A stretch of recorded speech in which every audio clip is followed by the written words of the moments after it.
Hello, this is Patty Young, and for the next hour, I'll be reading from the January 6th issue of the New York Times on the Niagara Frontier Radio Reading Service. Maduro pulled into the U.S. justice system, says he was kidnapped. I'm innocent. I'm not guilty. I'm a decent man, the captured Venezuelan president told a judge in Manhattan federal court. I am still president of my country. 2 days after being ripped from a Caracas compound, Nicolas Maduro, the captive president of Venezuela, appeared in a Manhattan courthouse and pleaded not guilty to federal charges, declaring himself a prisoner of war. Mr. Maduro, who was seized by Army Delta Force commandos on Saturday and transported to the United States, wore a navy shirt over orange prison garb and headphones for translation. He blinked into the bright lights of the courtroom as he was asked for his plea. I'm innocent. I'm not guilty. I am a decent man.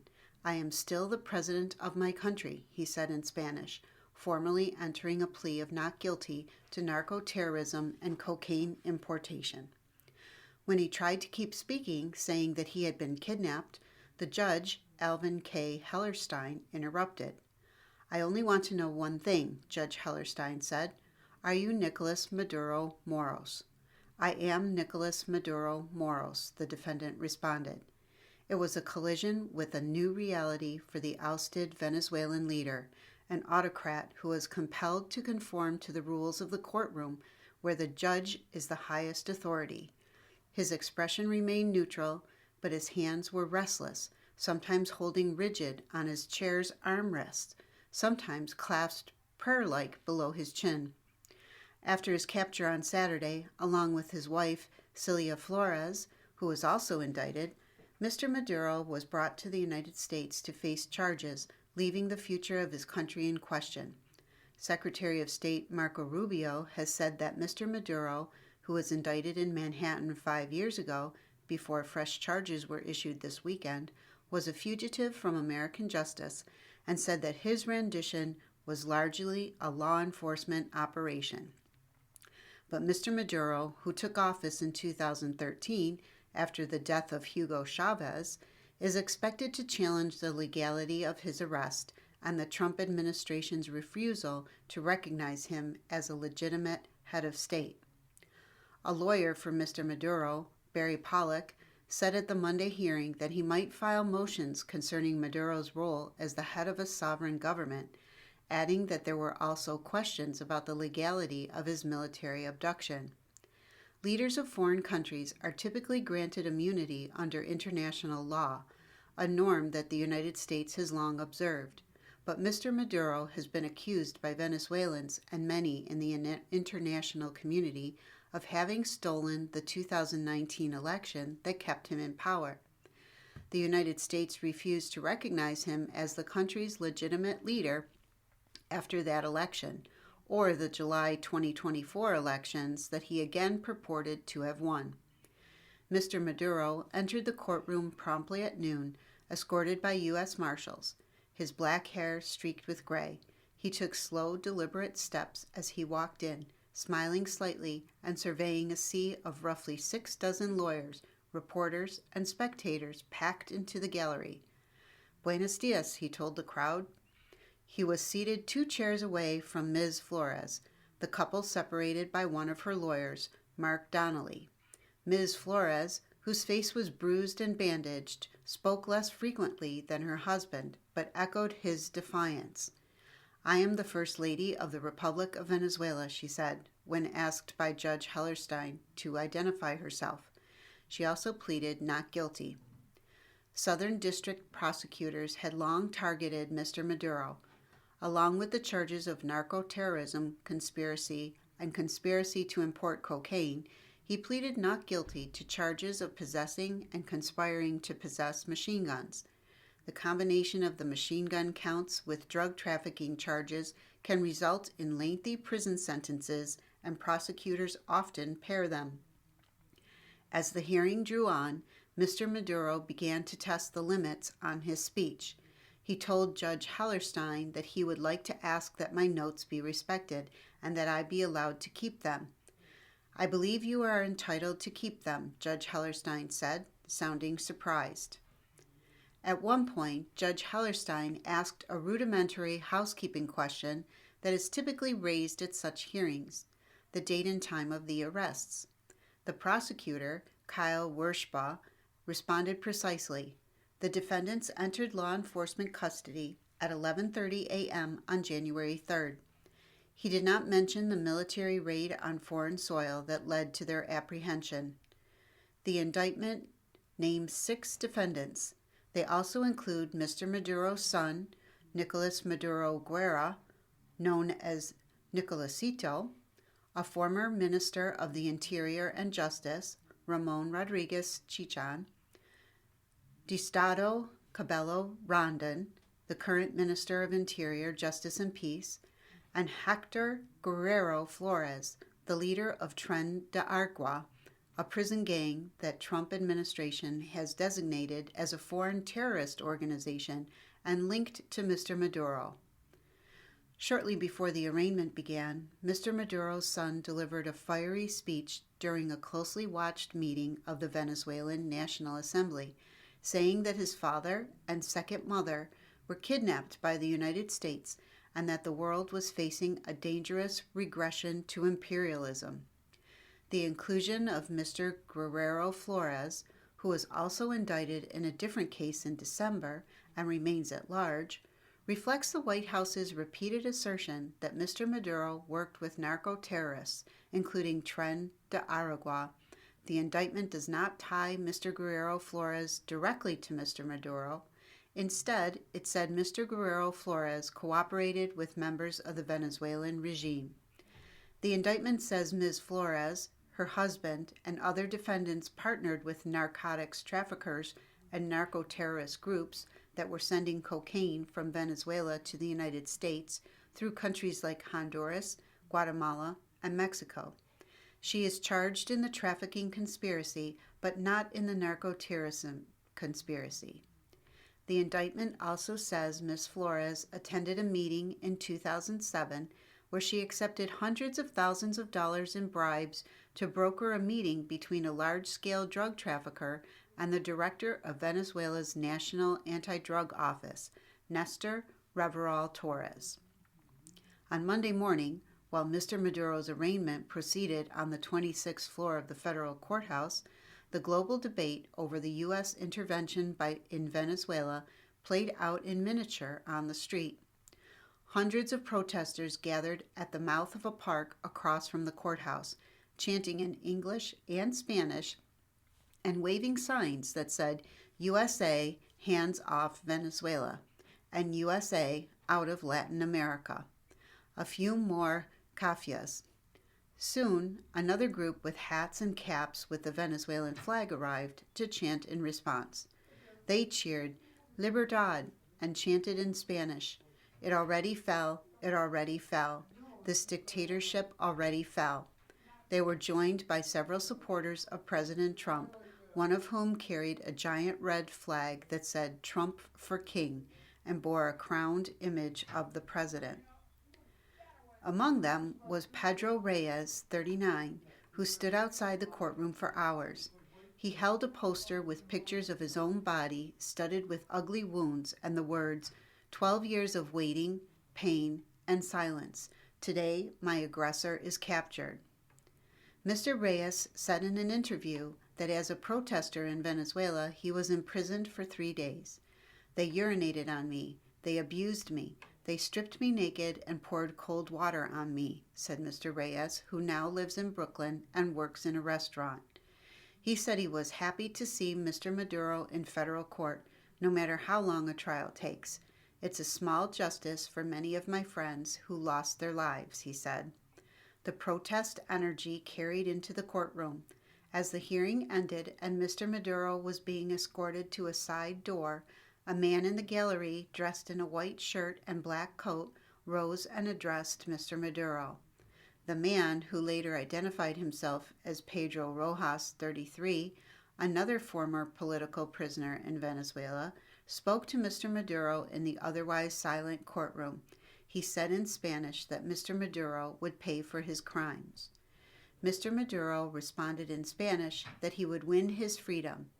Then, loud enough that it carried through the room, he added, "I am a prisoner of war." Reviving Venezuela's flow of oil will not come easily or cheaply. It will take years and billions in investment to revitalize Venezuela's oil industry, and energy producers will likely be cautious before stepping in. President Trump painted a picture over the weekend of how U.S. oil companies would dive into Venezuela after the ouster of President Nicolas Maduro and spend billions of dollars, fix the badly broken infrastructure, and start making money for the country. But Mr. Trump's oil goals face formidable challenges. A handful of Western producers and with operations or deals in place in Venezuela could ramp up relatively quickly if the political conditions were right. But a more substantial revitalization of the country's flagging oil and gas industry most likely would take years and tens of billions of dollars in investment. The potential prize is huge. Venezuela boasts the largest oil reserves in the world, but so are the risks, and U.S. energy companies like Exxon Mobil and ConocoPhillips have been burned in Venezuela before. Oil prices are also low, having fallen more than 20% in the past year, making it harder for companies to justify new spending. For now, two of the big questions facing oil companies are how Venezuela's government will rebuild after Mr. Maduro's capture, and whether the United States lifts the sanctions it has imposed to weaken the country's economy. Not many companies are going to rush into an environment where there's not stability, said Ali Morshiri, who oversaw Chevron's operations in Venezuela until 2017, and now runs a private oil company that has interests in the country. Chevron, the largest private oil producer in Venezuela, and smaller operators could potentially help increase the country's oil output to as much as 1.5 million barrels a day within 18 months, Mr. Morshiri said. That would cost up to $7 billion, assuming an estimated current level of around 1 million barrels a day, he said. Still, that would leave Venezuela producing little more than 1% of the oil the world uses, and less than half of what it was pumping in the late 1990s. Further expansion most likely would take years.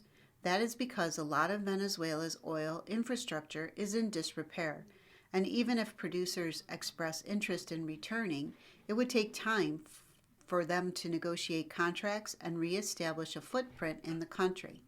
So much depends on politics and who's in charge, said Daniel Yergin, a Pulitzer Prize-winning energy historian and vice chairman of the research firm S&P Global.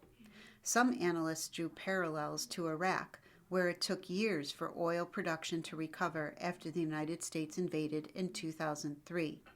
For now, Venezuela's oil industry remains under U.S. sanctions, crippled by an aggressive campaign against many of the tankers used to export the country's oil.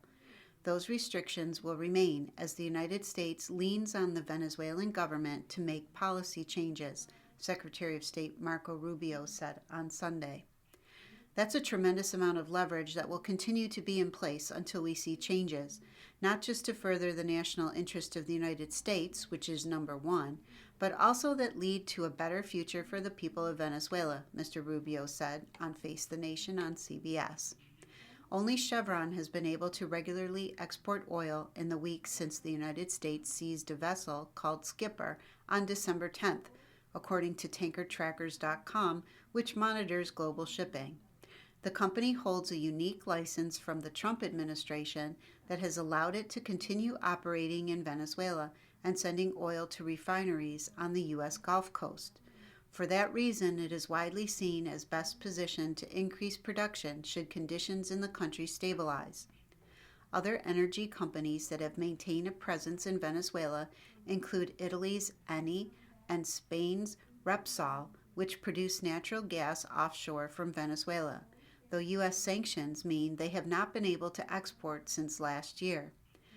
The U.S. Treasury Department also issued a license last year that would have allowed Shell, based in London, to restart work on an offshore Venezuelan gas field, although Venezuela later cut off negotiations. You are listening to a reading of articles and features from the New York Times on the Niagara Frontier Radio Reading Service. More on the continued article about U.S. operations in Venezuela. Others, like Exxon and ConocoPhillips, left Venezuela after Mr. Maduro's predecessor, Hugo Chavez, partly nationalized the country's oil industry around 2007. Those companies have spent years trying to little avail to get Venezuela to pay them billions for the assets that the government seized. More recently, Venezuelan officials have tried to smooth relations with some Western oil companies. Mr. Maduro's government was negotiating an oil trading deal with ConocoPhillips as recently as last year, the New York Times has reported. After Saturday's seizure of Mr. Maduro, ConocoPhillips said that it would be premature to speculate on any future business activities or investments and did not specifically address the negotiations. Chevron has said it continues to operate in Venezuela in full compliance with all relevant laws and regulations. Mr. Moshiri, the former Chevron executive, said that as a first step toward encouraging more foreign investment, the Trump administration would need to lift sanctions on Venezuela. The only silver bullet for turning around the economy today is oil investment, he said. After Venezuela, Trump offers hints about what could be next. President Trump's comments about Greenland, Colombia, and Cuba offered a glimpse of how emboldened he feels after the quick capture of Nicolas Maduro.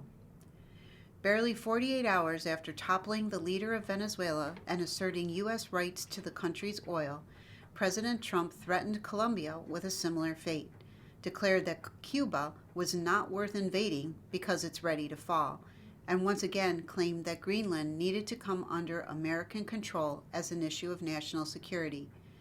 Mr. Trump's claims in interviews on Sunday, and then a lengthy back and forth with reporters aboard Air Force One as it returned from his private club in Florida, offered a glimpse of how emboldened he felt after the quick capture of Nicolas Maduro, the strongman who was seized on narco-trafficking charges.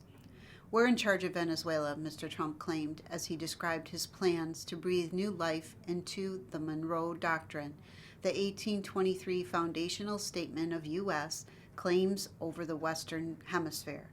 Or, more specifically, he invoked a more recent update that he refers to characteristically after himself, the Monroe Doctrine. Mr. Trump never described his philosophy in detail or whether it applied beyond the Saturday attack on Caracas, but he certainly suggested that he could use the forces amassed in the Caribbean for new purposes, this time aimed at Colombia and its president, Gustavo Petro. The country, he claimed, was run by a sick man who likes making cocaine and selling it to the United States. He's not going to be doing it for very long, Mr. Trump told reporters on Air Force One. He has cocaine mills and cocaine factories. He's not going to be doing it. Asked whether the United States would conduct an operation against Colombia, the president said, "It sounds good to me." It may have been an empty threat, an effort to use the swift precision of the snatching of Mr. Maduro from his well-protected bedroom to bring Mr. Petro to heel, but the core of Mr. Trump's argument was about American power and what the Maduro operation said about his willingness to use it. American dominance in the Western Hemisphere will never be questioned again, Mr. Trump told reporters as he announced the Venezuela attack from Mar-a-Lago, his private club in Florida. Mr. Trump talks in blunt declarations, which is why his Secretary of State, Marco Rubio, spent much of Sunday gently walking back his boss's declaration, which he had repeated multiple times, that the United States planned to run Venezuela for the foreseeable future. But a more nuanced position about the U.S. role in the Western Hemisphere is described on page 15 of the Trump administration's recent National Security Strategy, a document that appears to have been written with this moment in American territorial adventurism in mind. A close reading could point to what Mr. Trump is talking about beyond Venezuela, from Colombia to Mexico to Cuba and Greenland, the ice-covered territory that Mr. Trump asserted again over the weekend, must come under some form of U.S. control. The Monroe Doctrine is a big deal, said Mr. Trump, who keeps a pensive portrait of the fifth U.S. president near his desk in the Oval Office, squeezed between Alexander Hamilton and Andrew Jackson. But we've superseded it by a lot, a real lot. He appeared to be referring to what the national security strategy called the Trump corollary of Monroe's famous declaration that sought to stop European powers from meddling in the Americas. The Trump corollary asserts a U.S. right to restore American preeminence in the Western Hemisphere and to deny non-hemispheric competitors, namely China, the ability to position forces or other threatening capabilities or to own or control strategically vital assets.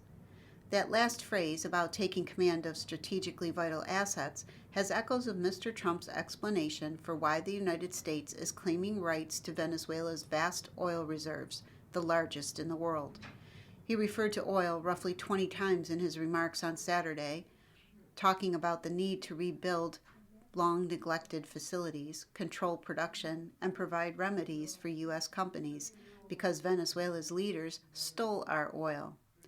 We built that whole industry there, and they just took it over like we were nothing, Mr. Trump said of the oil sector. And we had a president that decided not to do anything about it, Mr. Trump added, appearing to refer to his predecessor, Joseph R. Biden Jr. So we did something about it. We're late, but we did something about it. As Richard Haass, the President Emeritus of the Council on Foreign Relations and a former National Security and State Department official put it, this is the unvarnished essence of the Trump doctrine.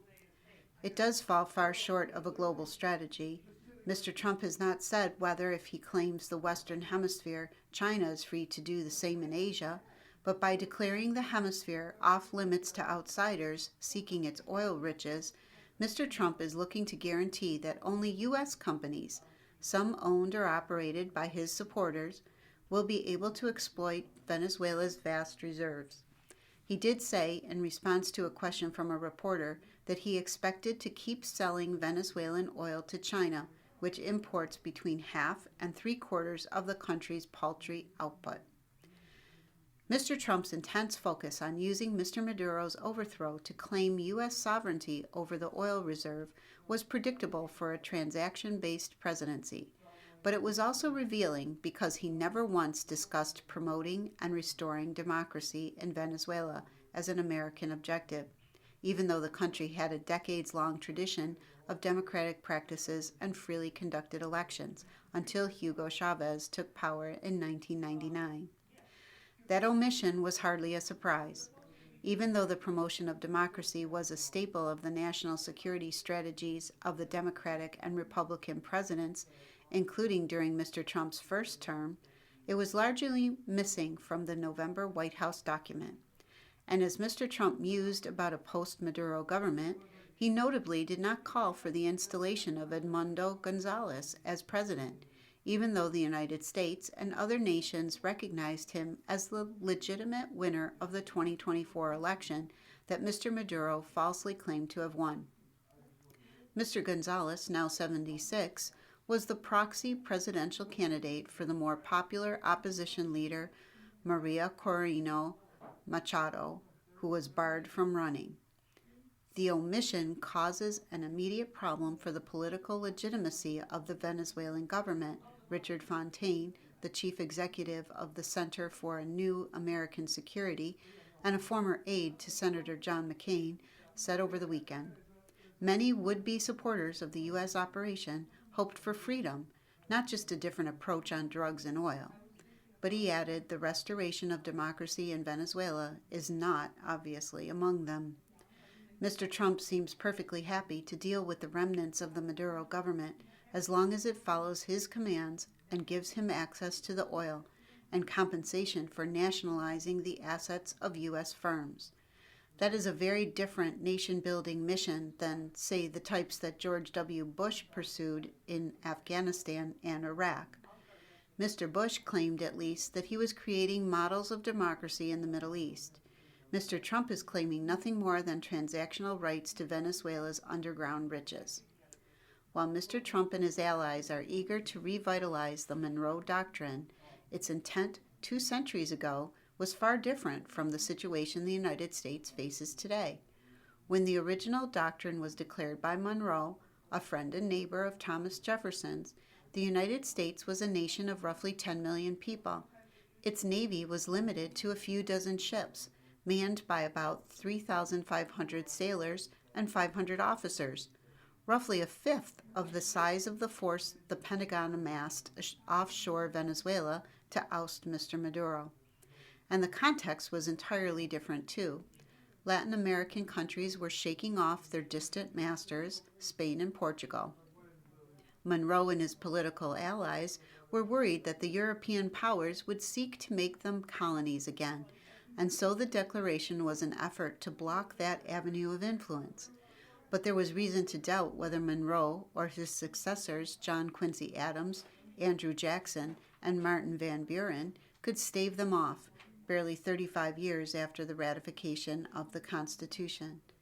It is unclear how much of this history is familiar to Mr. Trump, but as he revived the Monroe Doctrine on Saturday, he said, "We sort of forgot about it. It was very important, but we forgot about it.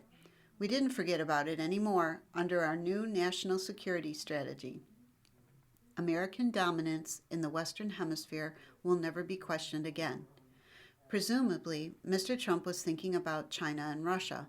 Those are certainly the 2 countries he has in mind as he renews his calls for Greenland to come under American rule, a topic that he raised at Mar-a-Lago during a news conference almost exactly a year ago, and then went quiet about for months.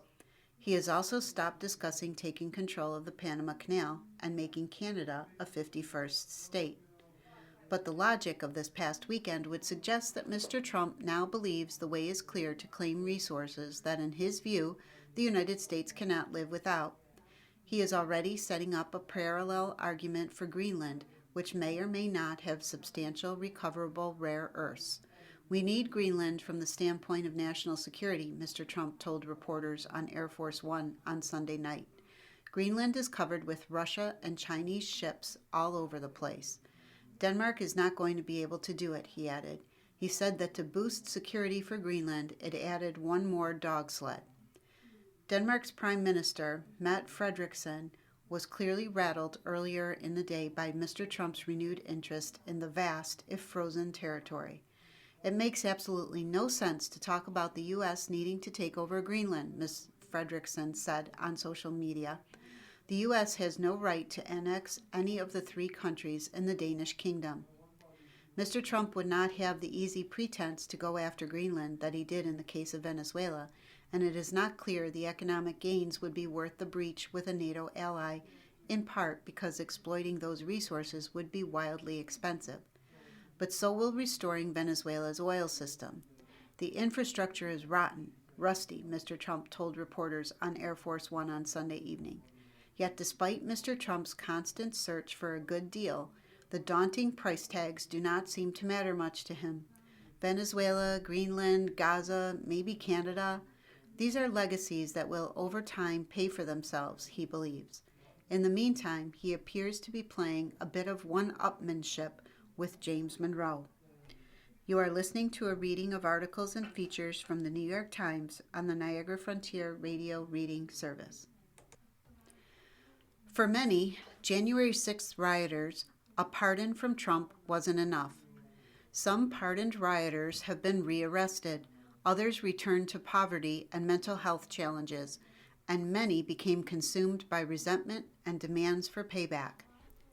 In the first hours of his second administration, President Trump sought to wipe away all trace of the attack on the Capitol by granting amnesty to nearly 1,600 people implicated in the riot stoked by his lies about a stolen election. They answered with a collective cry of gratitude. And why not? The pardon proclamation saved them, opening prison doors and ending all of the criminal prosecutions related to the Capitol attack. Even more, it gave a presidential stamp of approval to their inverted vision of January 6, 2021. that those who assaulted the police and vandalized the historic building that day were victims, and those who spent the next 4 years using the criminal justice system to hold them accountable were villains.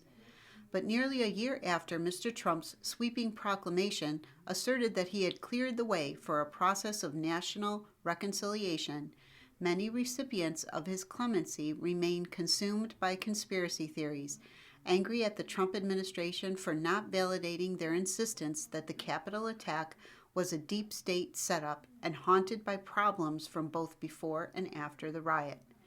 Being pardoned doesn't make these families whole, Cynthia Hughes, a prominent advocate for the January 6 defendants, wrote on social media recently. Many are barely holding on mentally, emotionally, and financially. To pretend otherwise is a lie.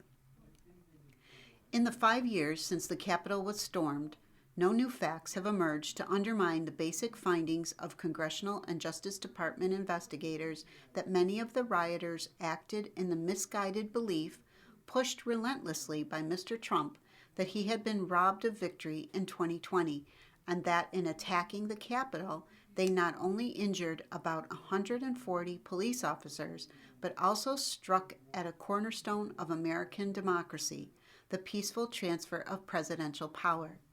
Even so, Mr. Trump has long maintained that the rioters endured horrible, even illegal mistreatment during their prosecutions. And yet, if that is true, some pardoned rioters are now asking, then why haven't their persecutors been thrown in jail? And if the rioters are martyrs to a righteous cause, as the president and his allies have often said, then why haven't they been made whole through financial reparations? While this disillusionment is not universal, some so-called J6ers have even begun to ask why, after nearly a year in power, Mr. Trump's law enforcement agencies have yet to provide any proof of the conspiracy theory they promoted to help him reclaim the presidency, that deep state agents lured Trump supporters into the storming the Capitol to derail the MAGA movement and justify political reprisals. What J6ers rarely seem to acknowledge is the possibility that Mr. Trump's government has failed to reveal the hidden truth about January 6 because there is no hidden truth, no deep state conspiracy, and therefore no legal reason to bring further charges related to the riot. Still, their questions have nurtured new conspiracy theories from the old, focused not on the Biden administration, but on those in power now. Trump loyalists, like the FBI Director Kash Patel and Attorney General Pam Bondi, the theories have intensified as the 5th anniversary of January 6th has arrived, a milestone that many rioters believe marks the final chance to punish the shadowy government agents who supposedly entrapped them in what they have come to call Fedsurrection. If the true perpetrators of January 6th aren't held accountable before the statute of limitations expires on January 6, 2026, count me out of the midterms, Shane Jenkins, whose several felony convictions for January 6th included assaulting law enforcement, wrote last month. I'll be running against the GOP. By feeding a steady diet of unfounded conspiracy theories not only to the J6ers, but also to others in their base, Mr. Trump and his allies have spawned what some experts have likened to a zombie army of followers. And now, by failing to follow these theories to their logical conclusions, they are seeing that army begin to turn on them. When you're told day after day that you're a victim, when you're told that for 4 years straight, it sinks in, said John Lewis, a research fellow with the program on extremism at George Washington University. They've become conspiratorial-minded people looking for the next thing to mobilize for. There's this zombie specter of January 6 defendants who are just looking for that red meat, Mr. Lewis added. Another conspiracy theory takes hold. All of this was on display at the end of the year when many pardoned rioters reacted in fury as competing solutions were offered to an enduring mystery arising from the Capitol attack. Who planted pipe bombs outside the Republican and Democratic Party headquarters on the night before January 6th? The first answer was put forward in early November when Steve Baker, one of the rioters, published an article in the right-wing news outlet The Blaze saying he had found a forensic match between the hooded suspect caught on video prowling Capitol Hill that night and a former Capitol police officer who had fought the mob on January 6th and then went to work for the CIA. Mr. Baker's report fit neatly into the Fedsurrection narrative, linking the bombs to a former law enforcement official with ties to the country's premier intelligence agency. But the Blaze scoop fell flat. Federal officials, including Dan Bongino, the deputy director of the FBI at the time, dismissed it as untrue, and the former officer's lawyers said that when the suspect was supposedly setting the bombs, their client was home playing with their dogs. A couple of weeks later, Mr. Bongino, Mr. Patel, and Ms. Bondi stood side by side at the Justice Department to announce their own break in the case, one that contradicted Mr. Baker's. Federal agents, they said, had just arrested Brian Cole Jr., a Virginia man who would later tell FBI he had planted the bombs because he wanted to speak up for those who believed the 2020 election had been stolen. Mr. Bongino, who led the Bureau's investigation, used the news conference to flatter Mr. Trump, saying the arrest would not have happened without the president's demands to go get the bad guys. But Mr. Bongino left out something important. He never mentioned that before joining the FBI, when he was a right-wing podcaster, he had embraced a view of the investigation that echoed the one promoted by Mr. Baker, that the pipe bomb case was an inside job, that the Bureau itself had obscured in a massive cover-up intended to stop Republicans from questioning the 2020 election. Hours later, he minimized that contradiction when pressed on TV by the Fox News host Sean Hannity. "I was paid in the past, Sean, for my opinions, that's clear, and one day I will be back in that space. But that's not what I'm paid for now," said Mr. Bongino, who 2 weeks later announced his resignation from the FBI. "I'm paid to be your deputy director, and we base investigations on fact." But the arrest of Mr. Cole had already planted another conspiracy theory in the collective mind of the January 6th community. Several rioters quickly described the FBI's suspect as a patsy whose arrest was meant to distract from the truth that the real culprit, the former officer identified by Mr. Baker, was still at large. Some armchair anatomists argued that Mr. Cole's legs were too short for him to have been the hooded suspect in the surveillance videos. There was even talk of a government cover-up, a new cover-up, not the old one promoted by Mr. Bongino. Pardoned rioters seized on the fact that the prosecutor managing the pipe bomb case, Jocelyn Ballentine, had also overseen another high-profile January 6th case, that of Enrique Tarrio and other leaders of the far-right Proud Boys who were convicted of seditious conspiracy, only to be granted clemency and freed by Mr. Trump. This new conspiracy theory went viral enough to be featured days later at a media event with Mr. Trump at the White House. The president was asked about Ms. Ballentine by one of the White House press corps' newest members, a correspondent for Lindell TV, a company created by Mike Lindell, the election denier and founder of MyPillow.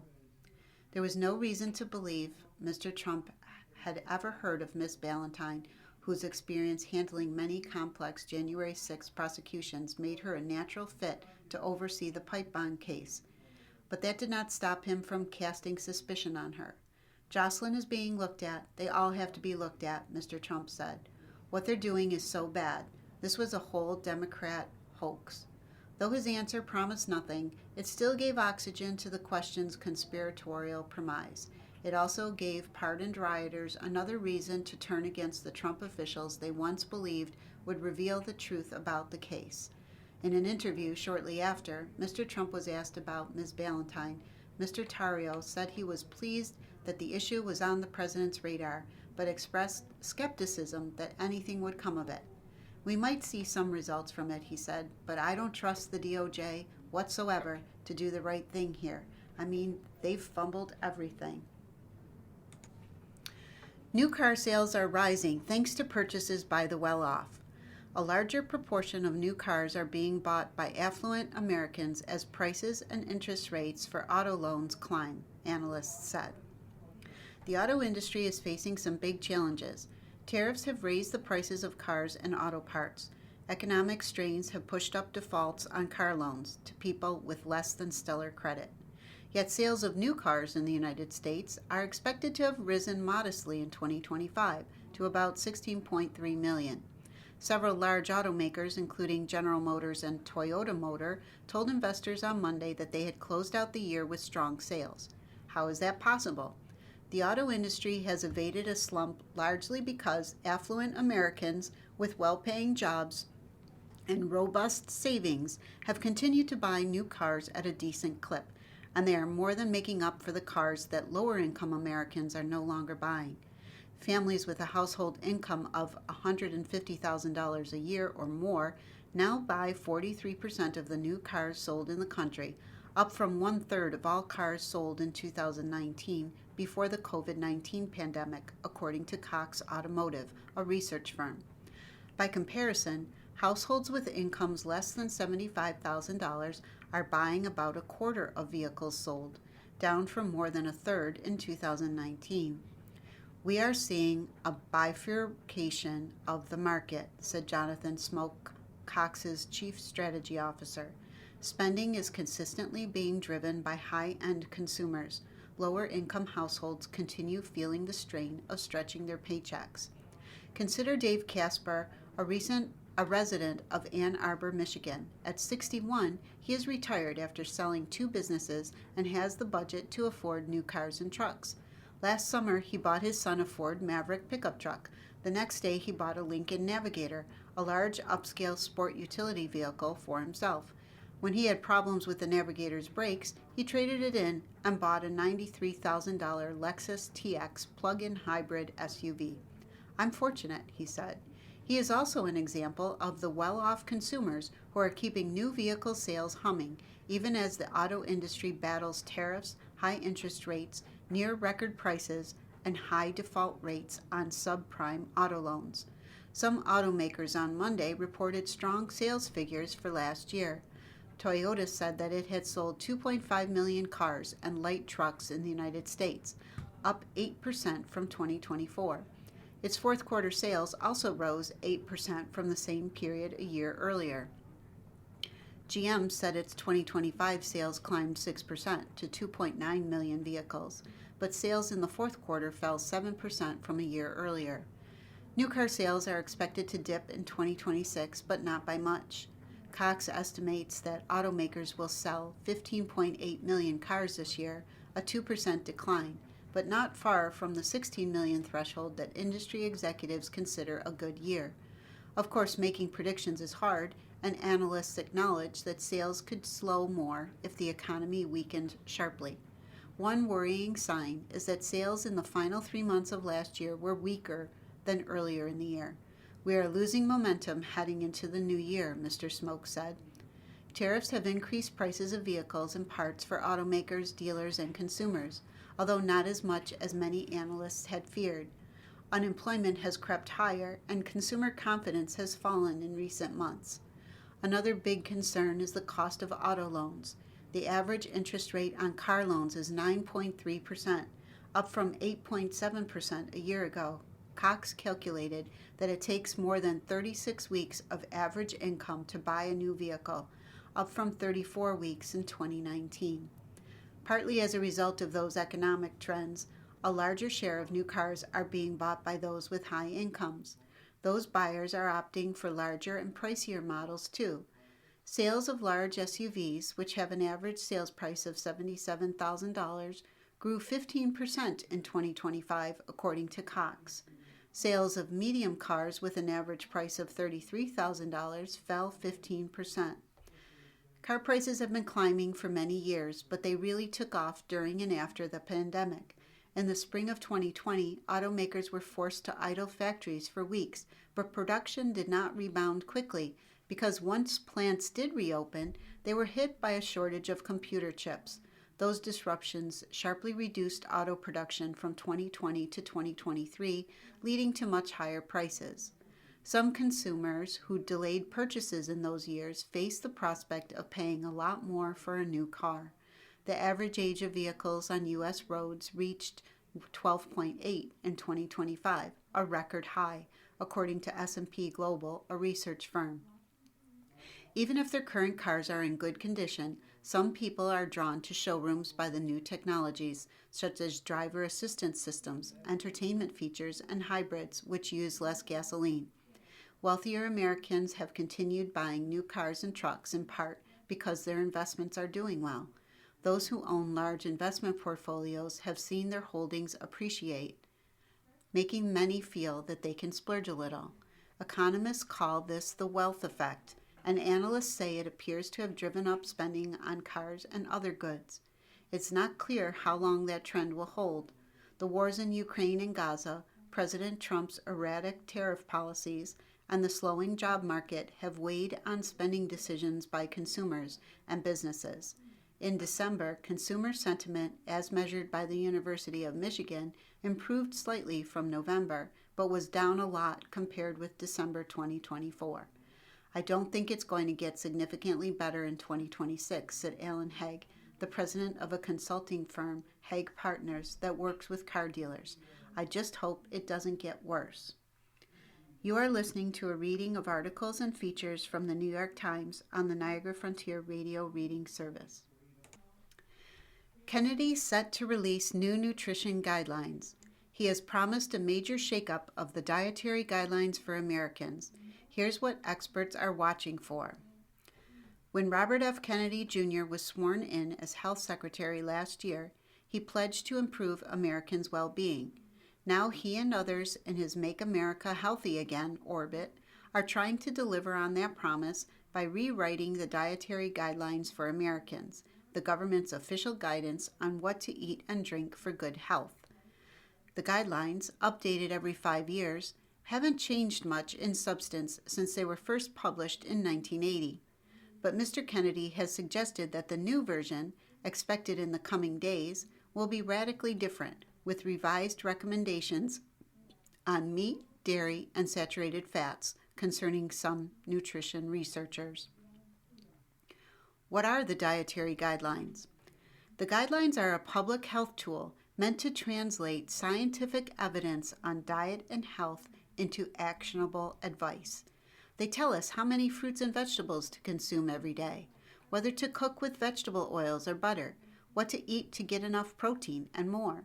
There's also guidance for people in various stages of life, such as how much caffeine is safe for pregnant women, when babies should start eating solid food, and what supplements older adults may need. Every 5 years, officials from the Agriculture and Health and Human Services departments revise the guidelines to reflect the latest nutrition science. They are typically published in a long, dense document that is written for professionals, including policymakers, federal food program officials, and healthcare providers such as doctors, nurses, and dietitians. Previous editions have consistently included recommendations to consume plenty of fruits, vegetables, and whole grains, and to prioritize lower-fat dairy products and lean sources of protein. They also have included recommendations for limiting the consumption of alcohol, added sugars, sodium, and saturated fats. Why are the guidelines important? The average person probably doesn't think about the dietary guidelines, said Marian Nestle, a professor emerita of nutrition, food studies, and public health at New York University. But they affect millions of people every day. They help determine what's on the menus at daycares, schools, and military cafeterias. They influence the foods offered in programs that provide free meals or groceries, such as to older adults with mobility issues, Meals on Wheels, or low-income women and children, WIC. They also shape the nutrition curricula in schools and community centers and the advice doctors and other healthcare providers dispense. How is the process different this time? A few years before the guidelines are updated, federal officials typically appoint a group of nutrition scientists from academic and research institutions to review the scientific evidence on what to eat for good health. That committee compiles a summary of its recommendations for federal officials to use to write the new guidelines. The process this time around started out in a typical way. A scientific committee conducted its review in 2023 and 2024 and issued a report in December 2024.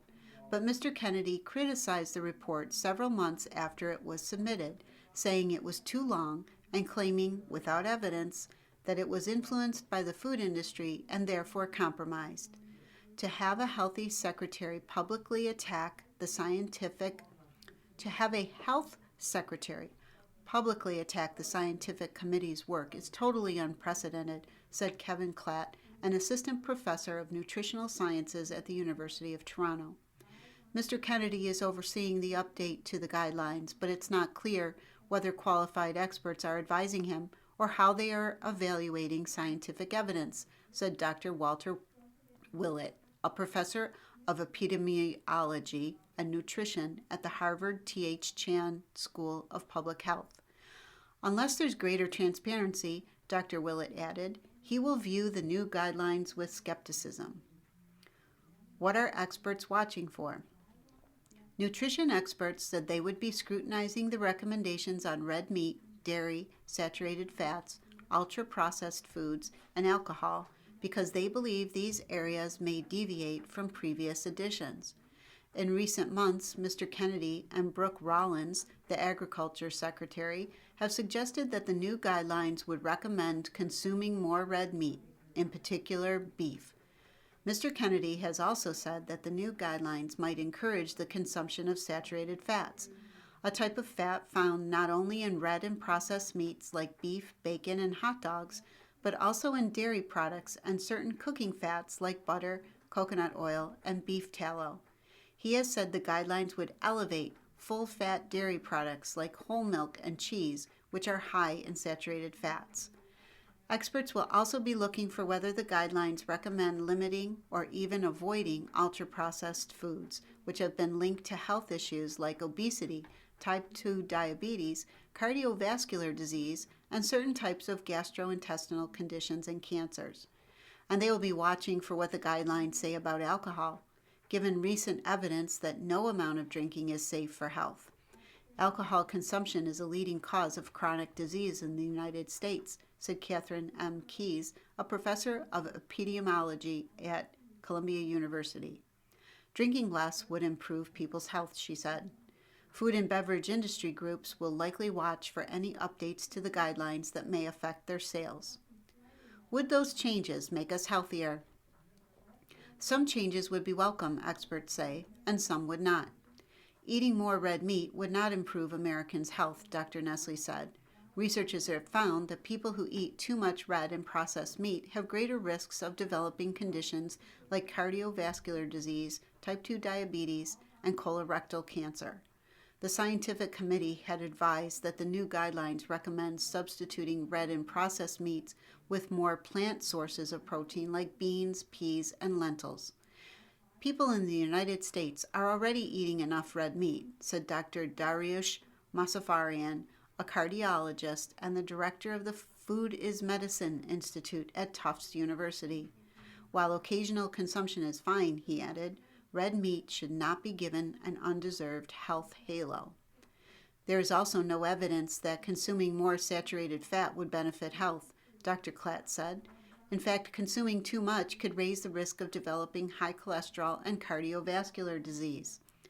Many experts would support changes that recommend eating fewer ultra-processed foods, but Dr. Willett said the guidelines should emphasize limiting the most harmful ultra-processed foods, such as sugary drinks, processed meats, and those made mainly with refined grains, and make clear that some ultra-processed foods, like whole grain breads and cereals, can be healthful choices.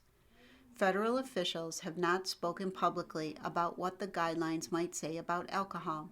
Since 1990, the guidelines have recommended that men have no more than 2 drinks per day and women no more than 1. But Dr. Keyes said that even these amounts of alcohol are associated with health risks and that the guidelines should encourage people to reduce their consumption even more. What's most important, Dr. Willett said, is that the guidelines follow scientific consensus. If they contradict recommendations from experts and health organizations, it could not only worsen people's health, but cause massive confusion, he said. People wouldn't know who to trust, let alone what to eat and drink, he added. It really helps to have everybody rowing in the right way, based on the best possible evidence, Dr. Willett said. Appeals Court upholds prohibition on Trump's medical research cuts. The ruling on Monday upheld a lower court's judgment in April that the Trump administration could not drastically slash funding from the National Institutes of Health. A federal appeals court ruled on Monday that the Trump administration could not make drastic cuts to the federal funding supporting much of the country's medical and scientific research, reaffirming a lower court's ruling from early last year. In a unanimous decision, a 3-judge panel of the U.S. Court of Appeals for the First Circuit found that one of the Trump administration's earliest attempts to kneecap universities through proposed reductions to grants from the National Institutes of Health was unlawful. The proposal brought an outpouring of opposition from hundreds of universities and hospitals, which warned that the cuts could cost them billions and make it impossible to continue studies in areas like cancer, genetics, and infectious disease. The sharp cuts took aim at the pre-negotiated rates in thousands of federal grants that set aside money for overhead costs in medical research, such as facility upkeep, laboratory technology, and support staff. Scores of universities and hospitals affected by the cuts said the funding for those indirect costs was often shared with a single grant, helping cover the cost of multiple laboratories and experiments simultaneously. That meant that a loss of funds could threaten not just research directly covered by the grants, but a broad range of other work. In an announcement in February, the Trump administration proposed capping the money that could be allocated for overhead costs to 15% of any given grant, while the rates previously agreed upon often surpassed 30 or 40%. In an opinion explaining Monday's decision, Judge Kermit V. Lippes, a Clinton appointee, wrote that lawmakers had laid out a carefully circumscribed procedure that controls any deviation from agreed-upon funding rates in federal grants. Congress went to great lengths to ensure that NIH could not displace negotiated indirect cost reimbursement rates with a uniform rate, he wrote. Judge Lippes noted President Trump's attempt in his first term to similarly cap reimbursement of overhead costs at 10% in a budget proposal in 2017. Congress rejected the proposal. The possibility of such a sudden funding cut raised deep concern in the medical research community that a considerable number of facilities across the country might shutter, causing permanent losses in advanced research.